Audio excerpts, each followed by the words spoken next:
This is Athelston, named by me, an 040, completely scratch built from a book called Steam Trains in Your Garden.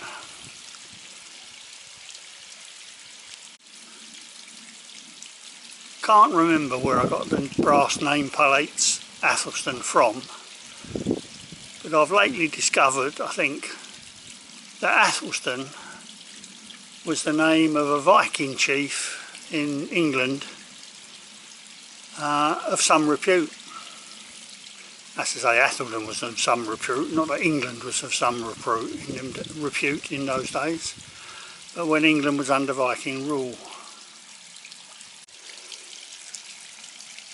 The little wooden truck on the back is again scratch built by me, and I think was something that was used on these small shunting engines in the slate quarries in Wales. There was very little room on the foot plates of these things, so they often towed a little flat wagon on which tools and oil cans, etc. would be stored, and this is kind of my homage to that approach. Sadly, I've never quite got around to making any tools or oil cans to fit on it. I must do that one day. What I'm intending to tow about today, for the purposes of testing once again my 32mm gauge track, which seems to have gone all over the place, is these 4 hopper wagons. They were kits supplied as a freebie from something or other that I bought, although I had to make up wheel sets for them. As you might imagine, as they were free, they didn't come with any wheels, so that's fine. And then behind that I've got a rake of about 8 tipping slate wagons, which I found in a book, which again I've completely scratch built, just bent up from bits of brass. No big deal, but there is some weight to them because they're all metal and brass and whatnot. So this rake, hopefully, is the test, the latest in a long line of tests, to see if my 32mm gauge line is fit for purpose. So I'll put some gas into my homemade gas tank and we'll see what happens.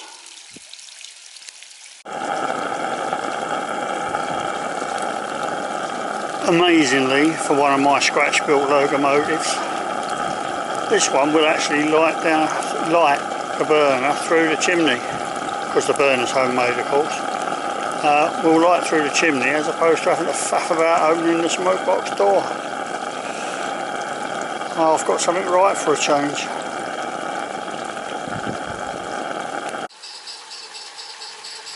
Sorry, Angela's awning over the fish pond is a bit in the way, but anyway.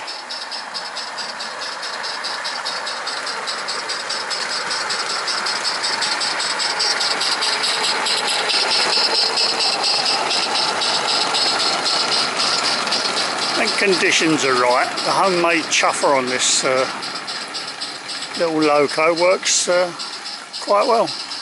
Well, I think anyway.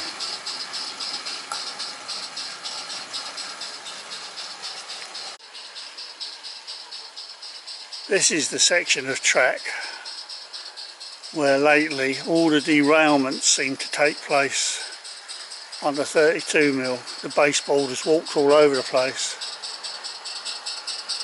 But fingers crossed.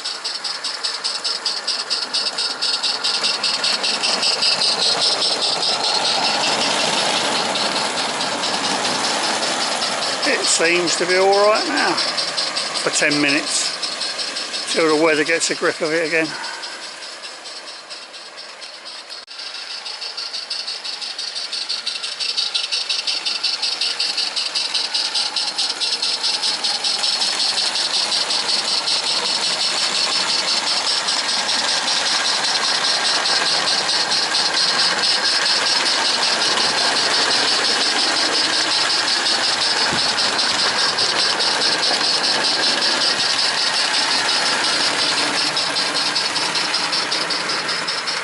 I'm not sure how much that rake actually weighs, but it's a few pounds. But there's a lot of metal in it.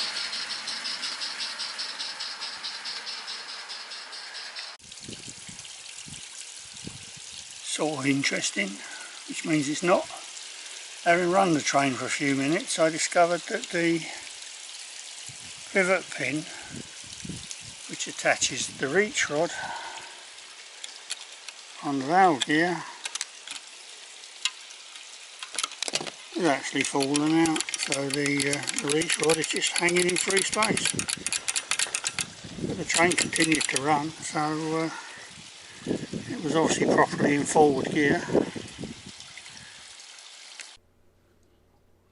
The ultimate test, of course, for the 32mm gauge track is to let my 1930s Bowman 234 Express locomotive have its head without a rake.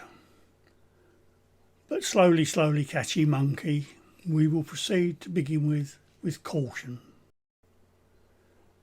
If you watch this video to the end, however, you will see that events do take a quite exciting turn.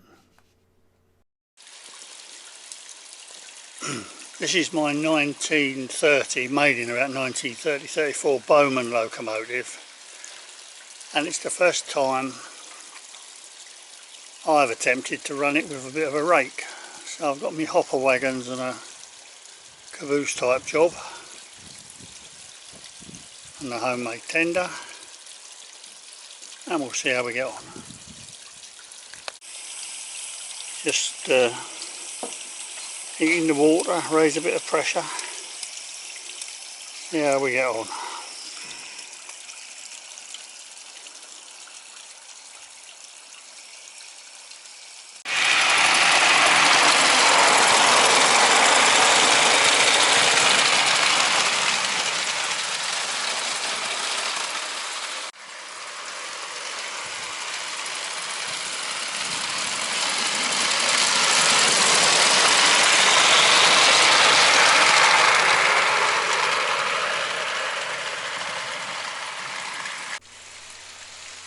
The ultimate test for the track, of course, is to remove the raker's wagons and let the locomotive have its head running light. There is no regulator or any method of control on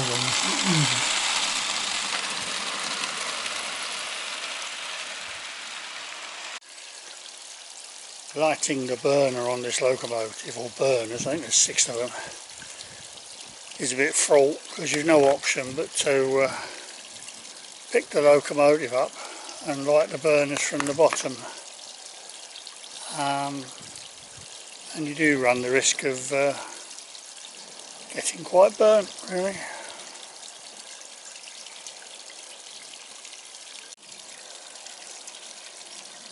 Amazing to think that I believe in the day, in the 1930s, it was primarily intended that this thing was run indoors. It's a wonder that there weren't a lot of house fires, I think. The plan, if you could call it that, is that if this little loco charges round the 32mm track without flying off into outer space, I will consider that my current track levelling is both a success and completed. But we wait to be impressed. It's a bit windy today, so as you can see, possibly the flames are coming out of the side under the boiler.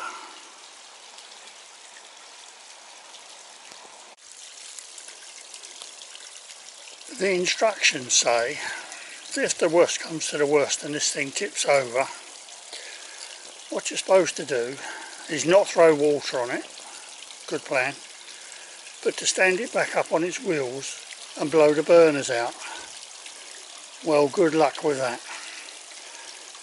Once it's ready to go, there is no part of this locomotive, including the cab and the rest of it, that's not too hot to touch, hence a stout pair of leather gloves.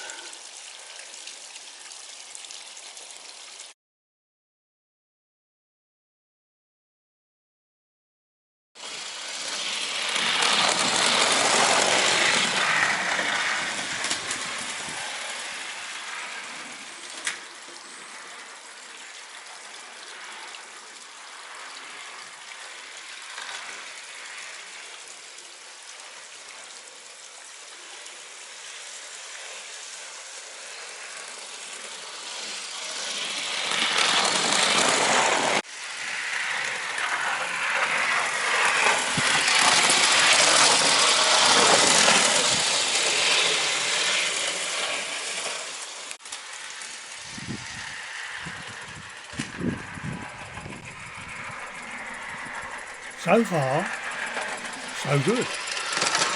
And then